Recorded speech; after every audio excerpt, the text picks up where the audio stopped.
Halo, selamat pagi. Perkenalkan nama saya Septian Beneditus dengan NIM 23K10050. Pada kesempatan ini saya akan mempresentasikan hasil UAS saya dengan mata kuliah Social Network Analysis. Untuk proyek ini saya memilih studi kasus jaringan interaksi media sosial semacam Twitter atau X di mana user saling melakukan retweet, reply, dan mention satu sama lain. Karena kita tidak uji menggunakan data asli, saya membuat dummy data yang disimulasikan agar punya struktur realistis, ada komunitas berdasarkan minat, ada beberapa influencer, ada interaksi lintas komunitas. Saya akan jelaskan datanya, kode SNA-nya, hasil statistiknya, lalu saya kaitkan hasilnya dengan beberapa prinsip SNA. Skenario saya begini, ada 160 user dan masing-masing user punya minat utama seperti teks, sport, musik, atau politik. Ini saya sebut sebagai ground truth community hanya untuk pembanding nanti, bukan yang dipakai algoritma.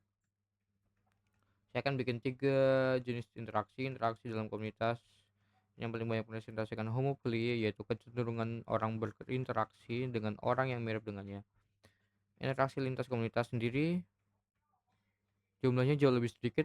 Ini nanti yang mempresentasikan weak ties ala Granovetter, yaitu koneksi antar kelompok yang jarang tapi penting untuk penyebaran informasi.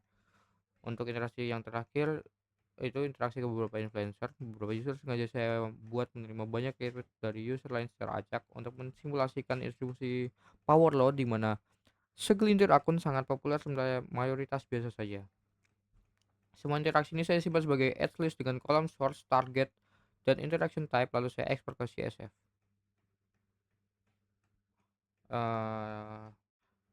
Di sini menunjukkan total dihasilkan 752 interaksi di antara 160 user dummy, membentuk graph dengan 772 ads unik setelah beberapa pasangan user berinteraksi lebih dari sekali. Dari ads list ini saya bangun graph berarah direct graph menggunakan network X karena retweet atau reply itu punya arah siapa yang mengirim interaksi ke siapa. Saya juga menempelkan atribut ground truth community ke tiap node supaya nanti bisa saya bandingkan dengan hasil deteksi komunitas otomatis. Nah, sekarang masuk ke statistik dasar SNA. Untuk density-nya sendiri sebesar 0,0284, cukup rendah, wajar untuk jaringan sosial nyata karena tidak mungkin 160 user saling terhubung semua ke semua. Untuk rata-ratanya sendiri di 9,03, rata-rata tiap user berinteraksi dengan sekitar 9 user lain. Untuk average clustering-nya sendiri di 0,1149, ini akan saya bandingkan lagi nanti dengan random network, tapi sudah cukup untuk menunjukkan teman-teman dari satu user punya kecenderungan saling kenal juga, konsisten dengan homopili yang saya rancang di data. Untuk giant component-nya sendiri itu sudah mencakup 100% dari seluruh node, jadi 160 user dari 160 usernya sendiri, jadi sudah mencakup 100%. Artinya semua user saling terhubung dalam satu jaringan besar, tidak ada yang terisolasi atau terpecah jadi kelompok yang kecil. Untuk average shortest path-nya sendiri di 2,669 dan diameternya 5. Ini menarik karena dengan hanya rata-rata 2 sampai 3 langkah, siapapun bisa terhubung ke siapapun di jaringan ini. Dan jarak terjauh antara dua user pun cuma 5 langkah. Inilah ciri khas fenomena small world dalam SNA. Dunia tersegel karena hanya butuh beberapa langkah untuk menjangkau siapa saja. Untuk selanjutnya saya hitung 3 jenis centrality untuk melihat siapa yang paling penting dari sudut pandang berbeda. Untuk in degree centrality-nya, yang paling banyak menerima retweet, reply atau mention, yang tertinggi adalah user 155 dengan skornya sendiri di sini 0,2013. Dari komunitas sport disusul user 166 dan user 122. Dari komunitas musik dengan skornya 0,1635. Ini memang user-user yang saya set sebagai influencer di data. Untuk between centrality-nya sendiri, ini yang paling relevan dengan konsep weak ties. User dengan between tinggi adalah mereka yang menjadi jembatan atau broker antar komunitas berbeda. Menariknya urutannya mirip dengan in degree. User user 155 dengan poin 0,1536 dan user 116 dengan nilai 0,1090. Tetap teratas artinya unsur-unsur yang paling banyak menerima interaksi ini juga sekaligus menjadi jembatan penting untuk menyambungkan berbagai komunitas berbeda, bukan cuma populer di dalam komunitasnya sendiri. Untuk eigenvector centrality ini mengukur pengaruh dari yang berpengaruh. Lagi-lagi user 115 unggul jauh dengan skor 0,4515, artinya dia bukan cuma banyak koneksi tapi koneksinya juga ke user-user lain yang sama-sama berpengaruh. Saya jalankan algoritma Louvain untuk mendeteksi komunitas secara otomatis murni dari struktur jaringan tanpa melihat label ground truth sama sekali. Hasilnya terdeteksi 5 komunitas dengan modality skornya 0,4887. Mulai di atas 0,3 biasanya dianggap menunjukkan struktur komunitas yang cukup jelas. Jadi angka hampir 0,5 ini tergolong bagus. Yang menarik ketika saya bandingkan tiap komunitas hasil deteksi dengan label ground aslinya. Hasilnya seperti ini. 4 dari 5 komunitas punya purity di atas 90%. Nah, ini contohnya politik, musik, teks, serta sport.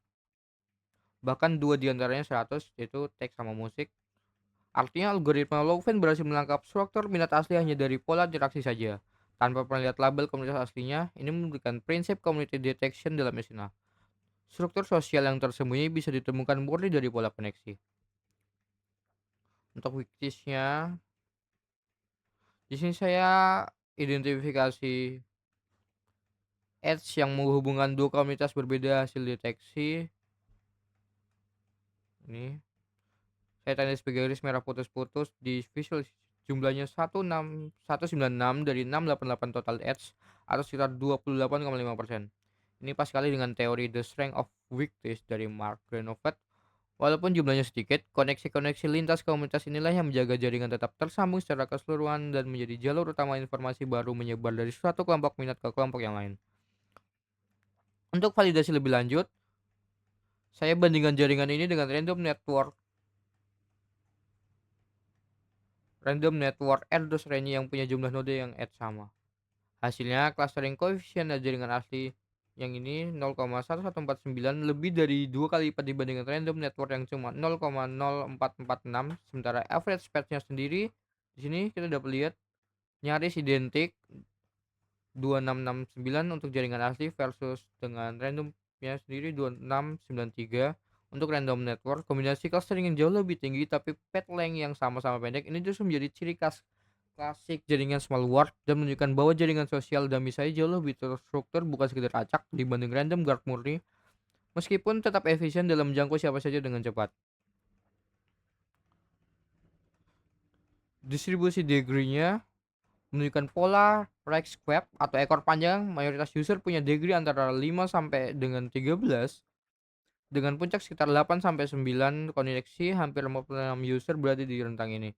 Tapi ada beberapa outlier di ujung kanan justru dengan degree sampai 20, 30 sampai 33, dan yang bahkan hampir 40. User-user inilah adalah influencer yang tadi kita lihat unggul di degree dan eigenvector centrality sesuai dengan pola power law yang saya desain di awal. Untuk visualisasi jaringan penuh, warna node menunjukkan 5 komunitas hasil deteksi Louvain hijau. Untuk 5 komunitas hasil deteksi Louvain, ada hijau, coklat, biru muda atau chain, biru tua, dan abu-abu yang terlihat mengelompok cukup rapi di area masing-masing sesuai layout spring. Ukuran node menunjukkan integrity centrality dan terlihat jelas ada 1-2 node besar di area tengah atau biru tua. Ini kemungkinan user 155.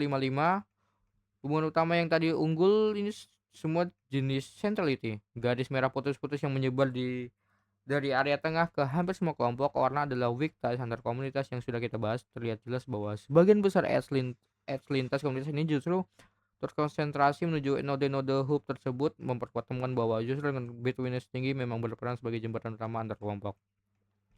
Jadi, kesimpulannya dari studi kasus jaringan interaksi media sosial ini, saya berhasil mengaitkan hasil analisis dengan beberapa prinsip sederhana, yaitu fenomena small world dari clustering dan path length, community detection lewat Louvain yang match dengan ground truth, serta peran weak test sebagai jembatan antar komunitas sesuai teori. Terima kasih sudah menonton.